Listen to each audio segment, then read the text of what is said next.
Niché au quartier d'Adjido Gomé, franciscain de Lomé, Kër Serigne Touba s'impose aux passants et habitants de ce quartier de par son décor et sa mosquée. Construite en pleine période de Covid-19 sur une parcelle qui faisait jadis office de dépotoir dans ce quartier. Kër Serigne Touba de Lomé est devenu aujourd'hui un lieu de culte et une maison d'assistance sociale pour les populations, selon les recommandations de Cheikhoul Khadim, nous dit l'imam de la mosquée de Kër Serigne Touba. Tout se passe normalement dans les activités. Il y a des activités yëpp ñu ngi koy def fii lépp lu jëm ci gàmmu ci màggal et dañ fi julli juma tamit aussi. À part cela aussi, comme Cheikh Ahmadou Bamba Khadim Rassoul nous a légué un héritage spirituel, mais un héritage aussi un héritage sociétal, je vais dire, un projet de société. Et le point particulier de ce projet, c'est d'abord la khidma. La khidma qui est toujours appuyée par la himma. La himma, cette volonté spirituelle qui pousse le croyant à attaquer les projets impossibles, qui lui semblent impossibles. Donc, c'est de par cette idéologie que nous sommes aussi ici, ñu ngi fii di dalal ñi ni gagner et puis di def dans le social.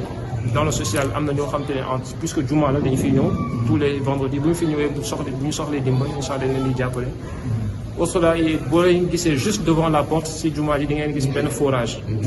boo xam te on donne l'eau gratuitement. Et tout ça dans le but de se rapprocher d'Allah dans le service à Khadim Rassoul. Si le Magal est annuel au Sénégal et presque partout dans le monde, à Kër Serigne Touba de Lomé, il est hebdomadaire grâce au Berndel des vendredis, financé par les talibés mourides établis dans ce pays. Tous les vendredis, juste après la prière du vendredi, gars dañu fi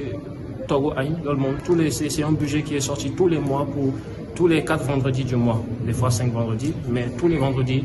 dañu fi bu ñu paree juma rek incha allah dañu fi toog maanaam les membres du daara ñoom ñooy cotiser ku nekk dugal sa xaalis addiya et puis inchallah ñu voté benn budget boo xam que ce soit dans l'entretien, que ce soit dans le salaire de l'imam, de l'intendant de la maison wala lépp lu jëm ci activité culturelle wala culturelle. Ça vient de la poche des mourides. La mosquée de Kër Serigne Touba à Lomé est dirigée par un Togolais qui a fait ses humanités à Touba, ce qui favorise l'intégration des populations locales dans le mouridisme. Actuellement, puisque c'est moi l'imam ici, je comprends l'EV, le Mina Manam, la langue locale du Togo. Je comprends aussi le français. Donc, Khutba bi, je le fais en EV, une partie introduction en arabe,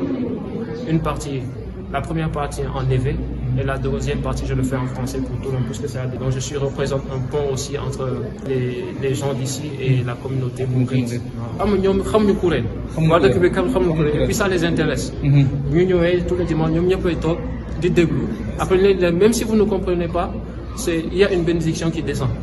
Donc il faut en profiter. Après, juste après que les gars dañuy sikar la ilaha illallah donc bu ñu ko commencé rek ñoom ñëpp dañuy ànd ak ñoom et puis avec le temps chaque fois ñoom dañu fi nekk la plupart ñu fi nekk ñuy fekkee daara ji ce sont des gens de là et puis inchallah puisque c'est quelque chose qui débute inchallah on a prévu aussi boole leen gën leen ci xamal seen Touba ci xasida tamit pour tamit mais ça les intéresse bu ñu commencé rek da nga gis am na ñoo xam te ils chantonnent comprendre moom mais ils comprennent ñu mais air bi moom exactement. Elle sert de lieu de prière et aussi d'apprentissage du Coran et des écrits du Saint-Homme Cheikh Ahmadou Bamba Khadim Rassoul aux populations locales. am na ay murid lañ exactement te ñu ay sénégalais parce que bu ñu fi ñëwee xamuñu yoonu tasawuf donc il faut bu ñu toogee dañ leen di expliquer di leen xamal lan mooy yoonu tasawuf di leen xamal kan mooy Sëriñ Bamba di leen xamal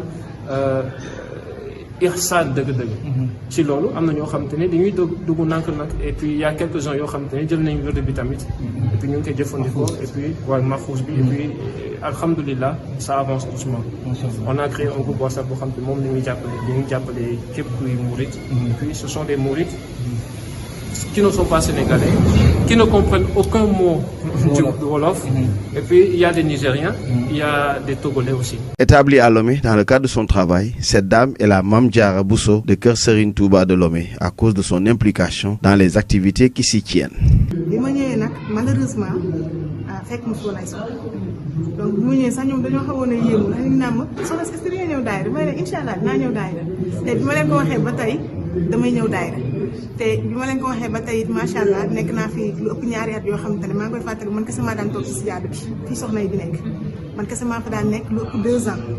ñëwoon daal ñu woon daayira ba jamono nag am beneen soxna boo xam ne ñu koy soxna Aji Gueye